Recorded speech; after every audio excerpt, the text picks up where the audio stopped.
த Lord, ஹல்லேலூயா. Zion வேதாகம ஆய்விற்கு அன்போடு கூட இயேசு கிறிஸ்துவின் நாமத்தில் உங்களை வரவேற்கிறேன்.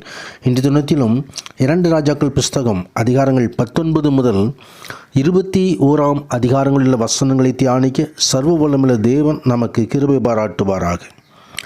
19வது அதிகாரத்திலே எருசலேமின் மீட்பு தீர்க்க தரிசனமாக முன்னறிவிக்கப்படுகிறதை குறித்து பார்க்கிறோம்.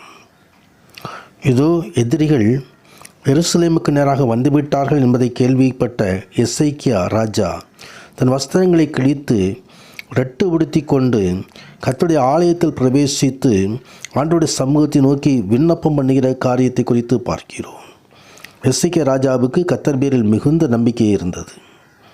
அசரியர்களின் பயமுறுத்துதலை கண்டதும் அவர்கள் தேவனை தூஷித்ததை கேட்டதும் எசேக்கியா தேவனிடம் திரும்பினான். எருசலேமில் மீதியாக இருக்கும் தேவனுடைய பிள்ளைகளுக்காகவும் தேவனிடத்தில் வேண்டுதல் செய்யும்படி ஏசாயா தீர்க்கதரிசியிடம் கேட்டான். கர்த்தர் மேல் உள்ள விசுவாசத்தை நாம் இங்கே பார்க்கிறோம். எருசலேம் அசீரியா ராஜாவுக்கு அடிபணிய வேண்டும் என்று கோரும் பயமுறுத்துதல் கடிதத்தை கொண்டு வந்து எசேக்கியா ராஜா தேவாலயம் சென்று ஆண்டவருடைய சமூகத்திலே அந்த கடிதத்தை விரித்து வைத்து கொண்டு ஊக்கத்துடன் ஜெபித்ததை நாம் பார்க்கிறோம். நம்முடைய வாழ்க்கையிலும் சூழ்நிலைகள் கட்டுப்பாட்டை மீறி செல்லும் பொழுது, துன்பங்கள் நம்மை வருத்தும் பொழுதும் நாமும் எசேக்கியா செய்ததை போலவே தேவனை கெட்டி சேர்ந்து பூரண விசுவாசத்துடன் ஊக்கத்துடன் ஜெபிக்க வேண்டும் என்பதை இந்த பகுதி நமக்கு கற்றுத்தருகிறது. தேவன் தம்மை நம்பும் ஜனங்களுக்கு தமது சித்தத்துக்கு மாறாக எந்த தீங்கும் ஏற்படாமல் காப்பதாகவும் தமது மக்களை இக்கட்டிலிருந்து விடுவிப்பதாகவும் வாக்குத்தத்தம் செய்துள்ளதை மத்தேயு 6 அதிகாரம் 25 வசனம் முதல் 34 வசனம் வரைக்கும் உள்ள வசனங்களை வாசிக்கும் போது நாம் அறிந்து கொள்ள முடியும். பூர்ணமான நம்பிக்கையோடும் விசுவாசத்தோடும் நம் ஆண்டவரை உறுதியாக பற்றி கொண்டால் நமக்கு அவருடைய சமாதானம் கிடைக்கும். அவர் நமது உள்ளங்களையும் இருதயங்களையும் சமாதானத்துடன் காத்து கொள்வார். கர்த்தருடைய பரிசுத்த நாமத்திற்கு மகிமை உண்டாவதாக. தொடர்ந்து சனகரிப்பின் வீழ்ச்சியை குறித்து ஏசாயா தீர்க்க தரிசனம் கூறுகிறதையும் அது அங்கே நிறைவேறி விடுகிறதையும் நாம் பார்க்கிறோம். பழையப்பாட்டு வரலாற்றில் மாபெரும் மீட்பு சம்பவங்களில் ஒன்றாக 3 இடங்களுக்கு குறையாமல் வேதாகமத்தில் குறிப்பிட்டுள்ள அசீரியர்களிடமிருந்து யூதர்களின் அற்புத விடுதலை அமைந்திருந்ததை நாம் காண முடியும்.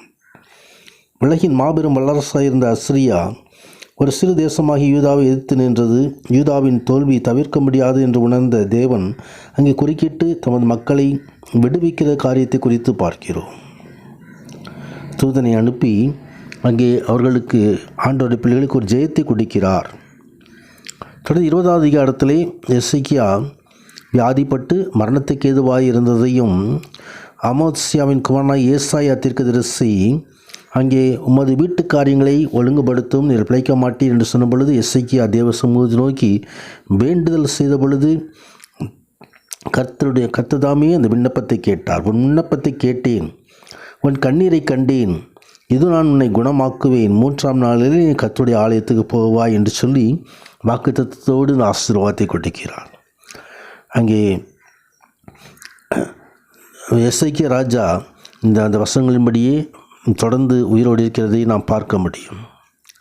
பாபிலோனிலிருந்து ராஜபிரதிநிதிகள் கடந்து வந்து எசேக்கியா அரண்மனையில் உள்ள எல்லா பொக்கிஷங்களையும் பார்த்து சென்றதினால் அது ஒரு நாள் பாபிலோனுக்கு கொண்டு போகப்படும் என்பதை தீர்க்க தரிசனமாக ஏசாயா தீர்க்கதரிசி சொல்லுகிறார்.